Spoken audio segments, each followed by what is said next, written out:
Exercise 5.1 question number आसान हो गई नमाज वाली। हाँ, तो ये हमें विच टर्म निकालना है। क्या निकालना है? Which term. जब भी विच टर्म निकालना है समझ लीजिए एन की वैल्यू निकालनी है, और फाइंड द nth टर्म जब कहा है तो यानी टी एन की वैल्यू निकालनी है। ठीक, ये बात याद रखिए।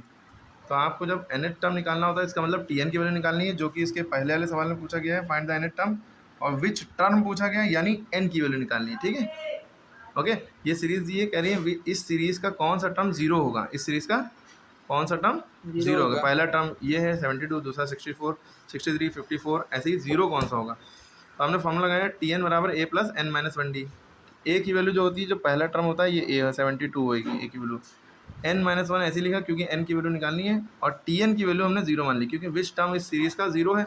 तो ये टी एन की वैल्यू कब जीरो होगी ये हमें निकालना है, यानी एन की टी एन की वैल्यू जीरो है ये दिए, एन की वैल्यू निकालनी है। ठीक, डी की वैल्यू हमें -9 कैसे बदलेगी, इसमें से इसको घटा देते हैं, T two minus T one equal to T three minus T two, ये कॉमन डिफरेंस फॉर्मूला होता है। T two minus T one यानी 63 में से 72 घटाया, हमें मिल गया -9। ठीक है, क्योंकि 72 बड़ा, इसका साइन माइनस इसलिए लग गया। ओके, हमने रख दिया डी की जगह -9।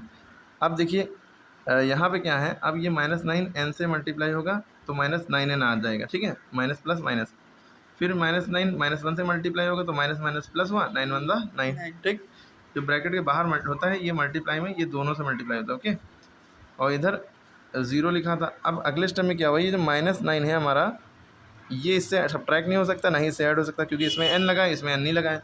तो हम -9 में n की वैल्यू निकालनी है, तो हम इसको जीरो की तरफ भेजेंगे, -9 इधर जाएगा, +9n हो गया। ठीक है, 72 में 9 प्लस करना है बचा हुआ, 72 में 9 ऐड किया 81 हो गया, तो 9n बराबर 81 आ गया। n की वैल्यू क्या होगी, 81/9, 9 1 9, 9 9 81। तो n की वैल्यू n की वैल्यू 9th टर्म हो गया। नवा टर्म जो होगा इसका वो जीरो होगा। ऐसे घटता जा रहा है, 72 में से 9 गया 63, फिर 9 गया 54, ऐसे घटता घटते 9वें नंबर पर जो नंबर आएगा वो 9th नंबर पर जो नंबर आएगा वो जीरो होगा इसका। ओके, यही सवाल था। अगर हम इसके पहले वाले सवाल की बात करें, 5वें की, फाइंड द nth टर्म, इसका nवां टर्म पूछ रहे हैं। ठीक है, वो कैसे होगा, nth माने हमें क्या निकालना, टी एन की वैल्यू। इस मामले में टी एन की वैल्यू निकालनी है, nth टर्म निकालना है, तो एन की जगह पर कुछ रख नहीं सकते, ना ही टी एन की जगह पर रख सकते हैं। टी एन की वैल्यू नहीं निकलेगी आगे, T N equal to A plus N minus one D, formula same रहा। ए की वैल्यू 5 होगी, पहला नंबर है, एन माइनस वन। डी की वैल्यू जो है हमें बदल देगी, इसमें से इसको माइनस 6 आ गई है ना, डी की जगह हमने 6 रखा, तो 6 इससे भी मल्टीप्लाई होगा, इससे भी मल्टीप्लाई होगा, 6n - 6 आ गया। ओके, अब हम 5 में से -6 गया, -1 बचा, तो हमारा टर्म आ गया 6n - 1, और टी एन की वैल्यू देखो आ गई। ओके, ऐसे होता है। और फिर आगे इसका क्या मतलब है ये भी लिख के दिखा दिया।